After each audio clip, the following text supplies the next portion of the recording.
You are an Air Force pilot. Yes. Can you just tell us some of your background? Yeah, I grew up in a little town of Richmond, Kentucky, and lived on a little 3-acre farm. We grew everything we ate. I never knew my father, and I lived with my grandparents. And my mother worked at Bluegrass Ordnance Depot. And then she remarried, and we moved to Louisville, Kentucky, the big city of Louisville. And I went to high school in Louisville at Eastern. Then I was able to get an appointment to the Air Force Academy. It was kind of interesting because I've had several opportunities to go to other colleges. And at the last minute, the person who really was first on the list to go by our Senator, Thruston Morton in those days, decided not to go. And so just before they opened in June, when I was 61, in 1961, they said, the other guy decided not to go to the Air Force Academy, but you're number 2. Do you want to go? And so I found my way to get a ticket to go to Colorado Springs.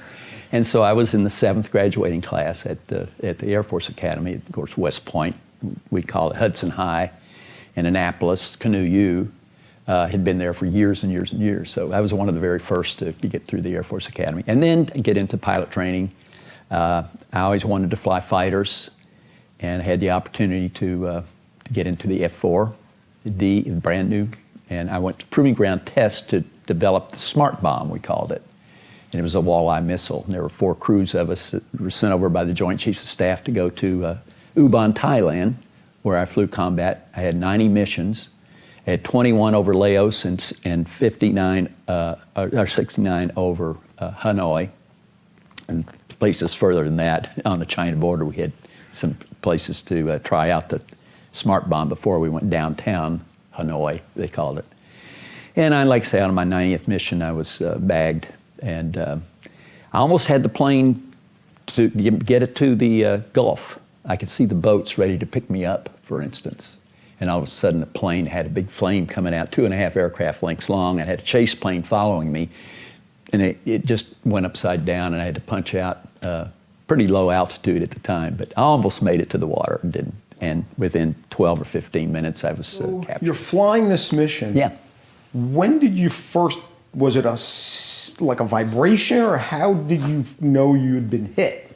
The plane just immediately went. I got hit, and I kept it going with one engine shut down, even though flames were coming out of it. Again, 2 aircraft lengths long or more, according to the chase plane that was following me. And they escorted me out to the Gulf, and all of a sudden the plane, just everything went. So what was going through you you're a trained pilot, trained fighter pilot. Mm-hmm. What's going through your mind? Is it fear? Is it, how do I get out of here? Is it, what's going through your mind? Trying to make sure that I was going to be ready to punch out and then make it to the ground safely if I could not make it.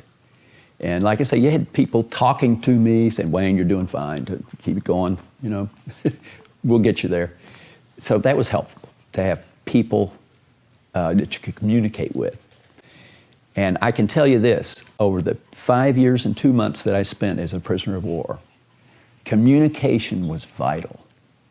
Even in solitary confinement, we had to find ways to communicate. You're captured, you're on the ground, mm-hmm. You would just come down from the sky, you're mm-hmm. on the ground. I'm blindfolded, I'm barefooted, stripped, and we start going down this cart path, basically. And 3 days later, I'm in Hanoi, but hands behind the back, blindfolded, the whole thing. So you just do what you have to do and try to survive. Thinking they were going to kill you? I was very nervous about that, because here's an interesting thing, and it just came to my mind. They moved me only at night. And occasionally, if we go down this dirt road, basically, a truck would come down the other end. In fact, I could see the headlights through my blindfold. And they would take me and throw me in a ditch and jump on top of me and go, "Shh." And I went, what on earth is that about? And I found out later when I got into Hanoi and I was asking communications, like I say, we found ways to communicate. I said, what was that all about? And he said, oh, you don't know? Did you know there's a heck of a price on your head? These were very poor people. And so if they captured me, another group would come down and capture me from them. They would kill their own to get me. Wow. So that if I got to the authorities in Hanoi, then they would pay them off.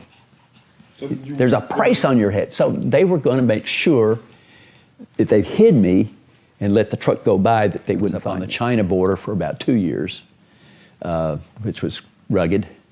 And all of a sudden, for 2 years, they stopped bombing over the north, by the way. And we were saying, what happened? Just nothing. And then in December of 73, again, I was shot down in 68. December of 73, no, 72, because I came out in March of 73, they sent B-52s over Hanoi. Unbelievable, the noise that made to drop all those bombs. It just was incredible.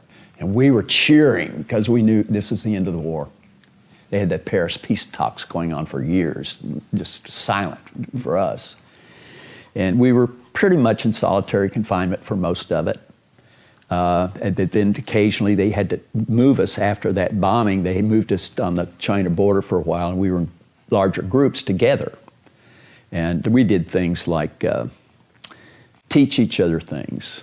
We wrote poems, and I learned how to solve the surface area of a soap bubble using calculus of variations, because I was next to a guy who also went to the Air Force Academy and went through postgraduate school and learned all this math.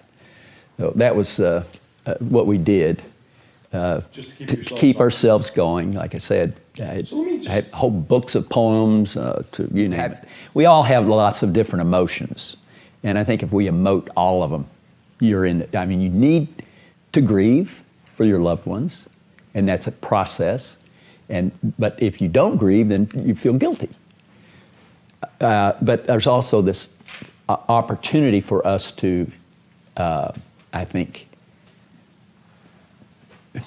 be happy and use humor in order to get through that sometimes. So. Yeah.